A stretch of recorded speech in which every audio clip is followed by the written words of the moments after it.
इस वक्त बड़ी खबर आ रही है हार्दिक पटेल को लेकर। बड़ी खबर है, गुजरात हाईकोर्ट के फैसले के खिलाफ सुप्रीम कोर्ट से हार्दिक पटेल रुजू हुए।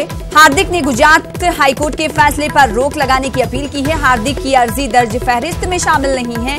सुप्रीम कोर्ट की रजिस्ट्री में जेर इल्तवा है हार्दिक की अर्जी। फहरिस्त में दर्ज होने के बाद हार्दिक अदालत से जल्द समाअत की अपील करेंगे। आपको बताते हुए चलें कि कागजात नामजदगी का आखिरी दिन जुमेरात है, लिहाजा सुप्रीम कोर्ट हाईकोर्ट के फैसले पर रोक लगाए। अब ये बताते हुए चले कि आखिर सुप्रीम कोर्ट से क्यों रुजू हुए हार्दिक पटेल चुनाव नहीं लड़ पाएंगे, ऐसा गुजरात हाईकोर्ट ने कहा था, क्योंकि उनकी सजा पर रोक लगाने से गुजरात हाईकोर्ट ने इनकार कर दिया था और उन्हें इंतखाबात लड़ने की इजाजत नहीं दी थी।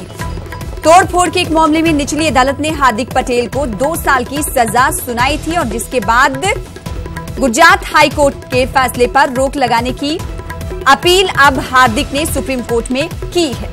कागजात नामजदगी का आखिरी दिन जुमेरात है, लिहाजा सुप्रीम कोर्ट हाईकोर्ट के फैसले पर रोक लगाए। ये तमाम बातें सुप्रीम कोर्ट में हार्दिक पटेल ने कही।